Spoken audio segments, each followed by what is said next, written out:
Hi friends, Saritha tasty recipe స్వాగతం. నేను మీ సరితానండి. ఈరోజు బోన్స్తో చారు పెట్టుకుందామండి. ఇది చాలా బాగుంటుంది.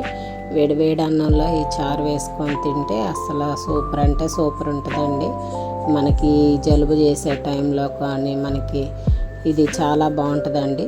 దీనికి పెట్టడానికి రీజన్ ఏంటంటే మా బాబు కొంచెం కాలు ఫ్రాక్చర్ అయింది. దానికి బోన్స్ చారు పెడితే తొందరగా రికవర్ అవుతారని చెప్పారంట. అందుకని మా వారు తీసుకొచ్చారు 4 మూలుగులను బోన్స్ అండి. ఇది బీఫ్ది, అందుకని మీకు ఇలా కనిపిస్తుంది.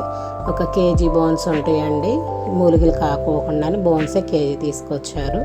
దాంట్లోకి మనం రెడీ చేసి పెట్టుకున్న ఉల్లిపాయ పచ్చిమిరపకాయ పేస్టు, టమాటా పేస్టు, అలాగనే కొన్ని జీడిపప్పు పలుకులు, కొంచెం ఎండు కొబ్బరి, గసగసాలు 3 కలిపి పేస్ట్ చేసుకున్న పేస్టు, దానిలోకి ఒక 2 స్పూన్లు ధనియాల పౌడరు, అలాగనే కొంచెం ఒక 1/2 టీ స్పూను పసుపు వేసుకున్న తర్వాత ఉప్పు అండి, రుచికి తగిన మనకి ఎంతైతే అవసరం అవుతుందో అంత. మనకి కారం కూడా ఘాటు కావాలండి. ఇది 4-5 స్పూన్లు వేసాను నేను కారం. ఇప్పుడు రుచికి తగినంత ఉప్పు అండి. ఉప్పు వేసుకున్నాక ఒక 4 స్పూన్లు ఆయిల్, ఎందుకంటే దీంట్లోనే ఆయిల్ వస్తుంది కాబట్టి మరీ ఎక్కువ వేసుకోకూడదు. ఒక 4 స్పూన్లు మాత్రం వేసాను ఆయిల్. చూడండి, ఇవన్నీ కూడా మంచిగా ఇట్లా కలిపేసేసుకొని దీంట్లోకి మనం ఒక నిమ్మకాయ సైజ్ అంతా చింతపండు కొంచెం అంటే కొంచెం అలా నానబెట్టేసుకొని అది మెత్తగా పిసికేసి ఆ వాటర్ వేసేసుకోవాలి.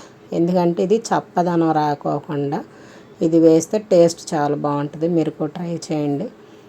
దానికోసం నేను ఒక్కసారి అలా పిండానండి, మళ్ళీ నేను రిపీట్గా పిండలేదు.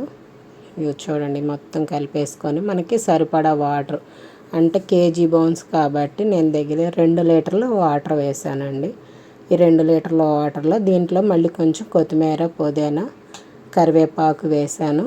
అలాగనే అల్లం పేస్టు ఇందాక వేయటం మిస్ అయింది కాబట్టి ఇప్పుడు నేను మర్చిపోయాను, మళ్ళీ వేసానండి. ఇప్పుడు వేసాను. అల్లం వెల్లుల్లి పేస్ట్ కూడా వేసేసి కలిపేసి ఇక కుక్కర్ పెట్టేసుకున్నాను.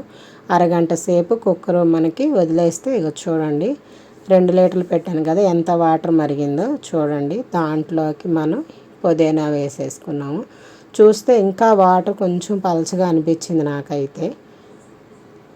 దానికోసం మూలుగులు సపరేట్గా తీసేసి ఆ వాటర్ని వేరే గిన్నెలోకి సపరేట్గా తీసుకొని ఈ మూలుగులు బాబుకి కొట్టి పెట్టేశానండి. వేడి మీద ఉన్నప్పుడే వస్తాయి, లేదంటే తర్వాత రాదు, అందుకని చెప్పేసి పెట్టేశాను.